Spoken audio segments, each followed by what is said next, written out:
Friend, स्वागत है आपका अपने चैनल द स्मार्ट ज्ञान अड्डा में। जी हाँ फ्रेंड, आज के अंक में कई महत्वपूर्ण हलचलों के साथ आपके बीच आए हैं। इन शिक्षकों को मिला 24 अतिरिक्त अवकाश। जी हाँ फ्रेंड, पत्र जारी कर दिया गया है। कई सारी खुशियों वाली खबर लेकर के 1,30,000 ट्रांसफर चाहने वाले शिक्षकों का 6 कैटेगरी के बाद वाली सूची जारी कर दी गई है। देखेंगे विस्तृत विवरण। और ट्रांसफर शिक्षक जो है ऑनलाइन ज्वाइनिंग भी ले सकेंगे, लेकिन ट्रांसफर विद्यालय में ज्वाइन करने की बाध्यता होगी। करने के बाद ही फिर उनको कुछ दूसरे विद्यालय में जाने का विकल्प मिलेगा। जी हाँ फ्रेंड, ट्रांसफर नहीं लेना होगा। योगदान फिर प्रक्रिया के तहत ही बदल सकेंगे विद्यालय। ये हो रही बात। अब बात कर लेते हैं 21 जून अंतर्राष्ट्रीय योग दिवस पर क्या जाना होगा विद्यालय, इस पर भी बात होगी। कल 21 जून का है, योग दिवस है और प्रधान शिक्षक की सुनवाई को लेकर के अपडेट निकल करके आ रही है। तो चलते हैं सीधे अगले स्लाइड पर और बारी बारी से देखते हैं क्या कुछ खबरें निकल करके आ रही। साथ ही साथ शिक्षा जगत के प्रमुख हलचलों को भी लेकर के आपके बीच में हाजिर हुए हैं। तो सीधे चलते हैं अगले स्लाइड पर और बारी बारी से देखते हैं क्या कुछ खबरें निकल रही है।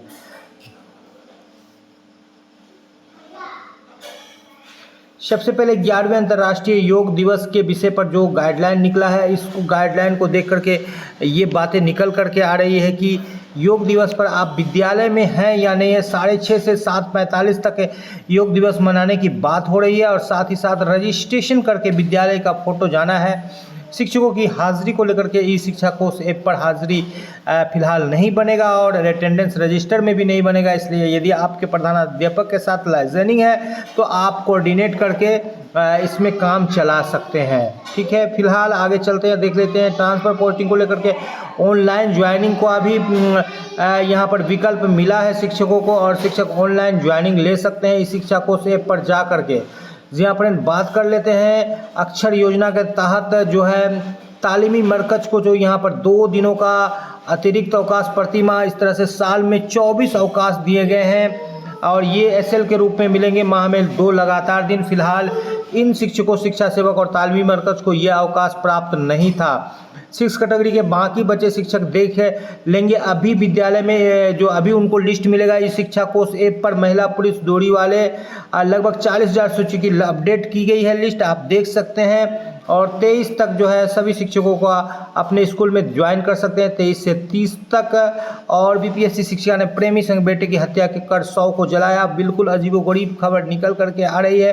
फिलहाल बीपीएससी शिक्षकों के द्वारा कई अजीबोगरीब घटनाओं को की लगातार जो है यहाँ पर सूचना प्राप्त होती है, जो कि काफ़ी दुख खेद का विषय है। और इससे शिक्षक जो स्थानांतरण से असंतुष्ट है और स्थानांतरित विद्यालय में योगदान के उपरांत ही जिला शिक्षा पदाधिकारी को आवेदन करेंगे और फिर उसके बाद जो है उसके प्रक्रिया के तहत उनको जो है फिर योगदान, पहले तो ज्वाइन करना पड़ेगा। दूसरी लिस्ट भी तैयार है जिसमें अंतर जिला और सेम जिला में कुल 45,885 दूरी वाली महिला और पुरुष का भी ट्रांसफ़र हो रहा है। योग दिवस पर जो है आपको यदि कोई शिक्षक छुट्टी पर कहीं बाहर है तो वहीं से योग दिवस कार्यक्रम में अपना योगाभ्यास करते हुए अपलोड करेंगे।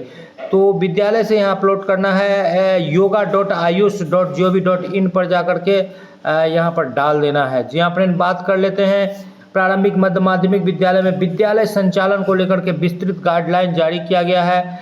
विद्यालय संचालन को लेकर के तो यहाँ पर जो पत्र जारी किया गया है, इसमें पूर्व में 6:30 से 12:30 विद्यालय संचालित हो रहा था। अब जो है विद्यालय का संचालन 9:30 से 4 बजे तक किया जाएगा पूर्व के पत्र के अनुसार। और 9:30 से 4 के बीच में क्या कुछ होना है, तो 9:30 से जो है पहले विद्यालय शुरू होगा और उसके बाद जो है प्रार्थना 9:30 से 10 के बीच चलेगा।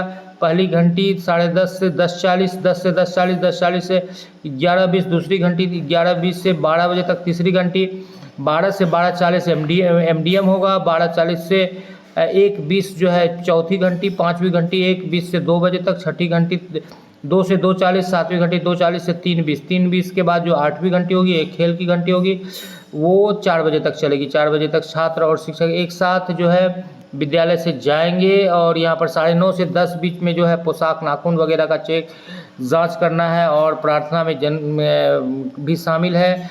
और खेलकूद संगीत के लिए जो है 1 घंटी निर्धारित करना सुनिश्चित करेंगे, जो कि 8वीं घंटी जो है अधिकतर विद्यालय में निर्धारित की जाती है। तो इस तरह से जो है विद्यालय संचालन का गाइडलाइन बिल्कुल पूरी तरह से जारी कर दिया गया है। शनिवार को विद्यालय में पूरे दिन गतिविधि यथा 1 से लेकर 8 तक के लिए जारी रहेगा। और ये बैगलेस सैटरडे हुआ करता है, जिसे जो है सुरक्षित शनिवार के रूप में भी मनाया जाता है। महीने में एक शनिवार को खेलकूद आयोजित की जाएगी, जिसमें 5वां शनिवार आएगा उसमें सांस्कृतिक कार्यक्रम का भी आयोजित करते हुए सभी शनिवार में बच्चों को निर्मित सामग्रियों गतिविधियों का प्रदर्शन किया जाएगा। संस्कृत बोर्ड अंतर्गत विद्यालय उर्दू विद्यालय में भी इसी टाइम टेबल का पालन किया जाएगा। कमज़ोर बच्चों को आगे बैठाना है पंक्ति में, और मजबूत बच्चे को पीछे बैठाना है। और रूटीन बना करके सभी विद्यालय में कार्य किया जाएगा। किसी भी शिक्षक की उपलब्धता के आधार पर प्रधानाध्यापक रूटीन बनाना सुनिश्चित करेंगे। निर्धारित पाठ्यक्रम को पूरा करने की जिम्मेदारी प्रधानाध्यापक को होगी। पॉइंट नंबर 7 में प्रत्येक दिन छात्र छात्रा को गृह कार्य देना और उसका जांच करना अनिवार्य होगा। प्रतिदिन विद्यालय परिसर, वर्ग कक्ष, रसोईघर, शौचालय का साफ सफाई करना अनिवार्य होगा। ये तो विद्यालय संचालन को लेकर के जो है गाइडलाइन जारी किया गया है। अब यहाँ पर देख लेते हैं कि क्या कुछ निकला है। 1,90,000 शिक्षकों को ट्रांसफ़र पोस्टिंग को लेकर के प्रथम चरण में यहाँ पर 5 कैटेगरी का हुआ है शिक्षकों का ट्रांसफ़र, जिसमें आप देख पा रहे हैं असाध रोग, गंभीर रुग्णता, दिव्यांगता, ऑटिज्म और विधवा।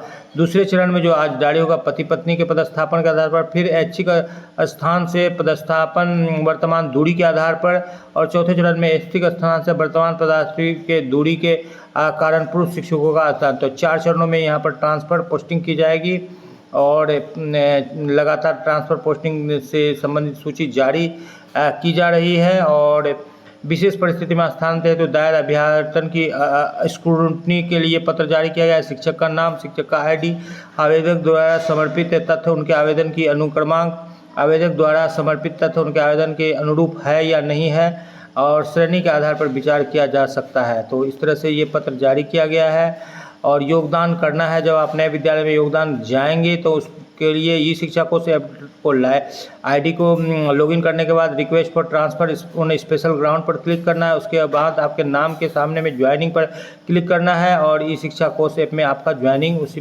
विद्यालय में हो जाएगा, जो कि ऑनलाइन ज्वाइनिंग करना है। इस तरह से जो है शिक्षकों का जो है ट्रांसफ़र का लिस्ट स्पेसिफिकली यानी कि टीचर वाइज जो है जारी कर दिया गया है। ये देखिए वर्तमान पदस्थापित और नए पदस्थापित विद्यालय का यहाँ पर डिटेल्स जारी किया गया है। तो इस तरह से सभी शिक्षकों का लिस्ट जारी किया जा रहा है। और जो जिन शिक्षकों को दिक्कत हो रही है, 80% शिक्षक खुश है तो 20% असुविधा है, वो जो है ज्वाइनिंग करने के बाद ही करेंगे। इस बाबत जो है बिहार राज्य विद्यालय अध्यापक संघ के द्वारा भी ज्ञापन दिया गया है। साथ ही साथ यहाँ पर अजय कुमार मंडल सांसद के द्वारा भी ज्ञापन दिया गया है। कुछ शिक्षकों को जिनको ट्रांसफ़र पोस्टिंग को लेकर दिक्कत है, आपको बता दें विद्यालय का संचालन 2 जून से 21 जून तक छुट्टी है। उर्दू विद्यालय संडे यानी 22 जून को खुलेंगे, जबकि हिंदी विद्यालय 23 जून मंडे से संचालित होगा।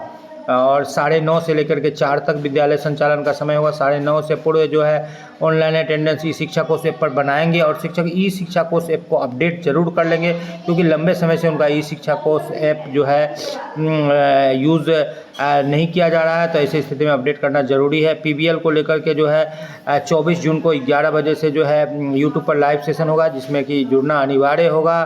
और प्रत्येक महीने में अब 1 तारीख को वेतन भुगतान है, तो जल्द से जल्द यानी आपको विद्यालय खुलने के बाद ही जून का एब्सेंटी दे देना है, ताकि आपका जल्द से जल्द भुगतान हो सके। जी हाँ फ्रेंड, आज के अंक में इतना ही। वीडियो पसंद आ रहा है तो लाइक कर दो, चैनल पर नए हैं या अब तक सब्सक्राइब नहीं किया है तो सब्सक्राइब कर लें।